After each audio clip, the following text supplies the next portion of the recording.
Saludos a todos. Dios bendiga a ese pueblo de Dios. Miren por qué el creyente en Cristo, que le es fiel, cuando muere, sigue vivo. En el libro de Romanos, en el capítulo 8, en el versículo 2, dice el apóstol: porque la ley del Espíritu de vida en Cristo Jesús me ha librado de la ley del pecado y de la muerte. Dice que lo libró de la muerte y la ley del pecado. Habla de dos leyes, que es la ley del Espíritu de vida y la ley del pecado. La primera, Santiago la destaca como la ley de la libertad.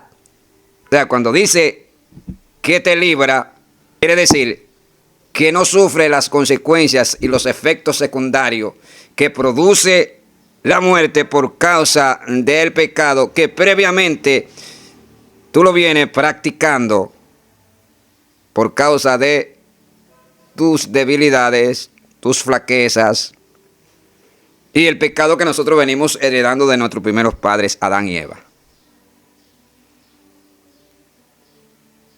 Entonces, en virtud de lo que dice aquí, el pecado es el que produce la consecuencia de la muerte. ¿Lo ven? Y si mencionamos esta muerte, pues no nos referimos a la muerte física de la cual nosotros participamos cuando nos vamos del lado de nuestros seres queridos, sino que se trata de una muerte espiritual que obviamente es protagonizada a través del pecado que una vez heredamos de nuestros primeros padres, pero que ahora en Cristo Jesús fuimos librados del mismo.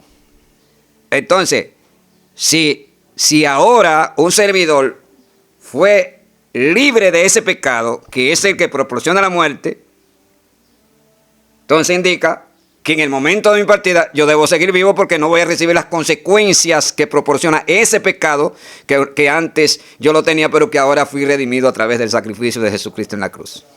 Recuerden que el individuo, el creyente, opera, camina, se desplaza en un mundo espiritual. Escuchen bien, que para usted verlo, usted tiene que pasar la cortina y ver lo que hay más allá de lo que pueden ver sus ojos.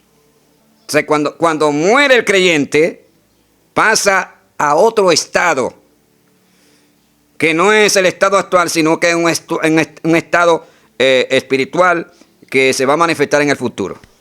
¿Me están entendiendo? Entonces el centro, las emociones, pasiones y deseos, que es el alma que nosotros tenemos, va a vivir en otro estado y por supuesto va a ir a la presencia de Dios. El salmista dice que Dios nos guiará más allá de la muerte. O sea, cuando muere, Dios te guía más allá.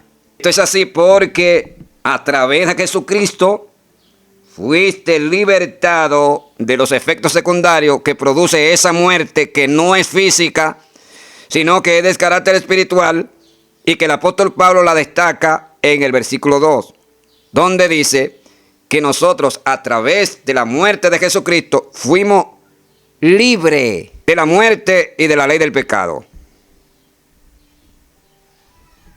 Se lo voy a leer de nuevo. Mire lo que dice: porque la ley del Espíritu de vida en Cristo Jesús, esa es la ley que proporciona el Espíritu Santo, el régimen del Espíritu en nuestra vida.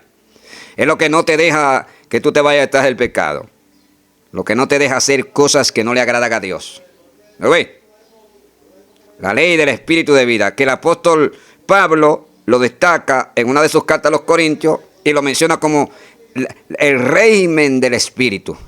Entonces, ese Espíritu Santo, que obviamente Jesucristo se manifiesta a través del mismo, es el que proporciona que nosotros seamos libres de las normas, de las costumbres, de las leyes que establece y que impone el pecado en las personas que no tienen a Dios.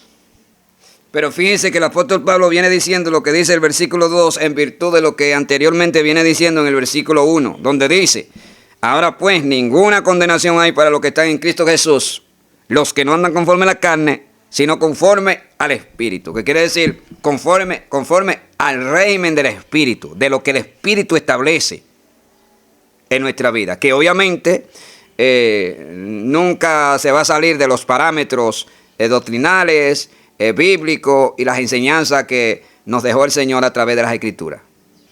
Ven, ninguna condenación hay para aquellos que están inscritos en Cristo Jesús. Y entonces ahí mismo dice, los que no andan conforme a la carne, sino conforme al Espíritu. Quiere decir que no andan conforme a la ley del pecado. ¿Ven? ¿Y qué pasa con esa ley?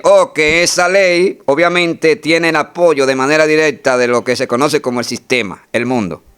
Por eso ustedes ven que en Romanos capítulo 12 dice el apóstol, no os conforméis a este siglo,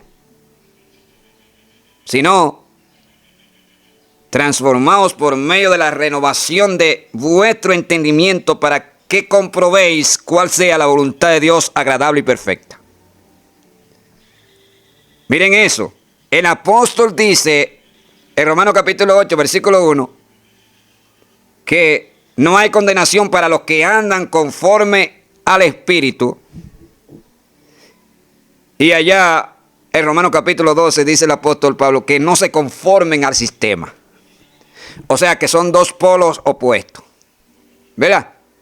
Conformarse según la voluntad del Espíritu y conformarse según el sistema. Que obviamente te presenta todo un paquete de normas, principios, conductas. Pero que esas conductas muchas veces no están tan afinadas, acorde con lo que hace la palabra de Dios en la vida del ser humano. Por eso ustedes ven que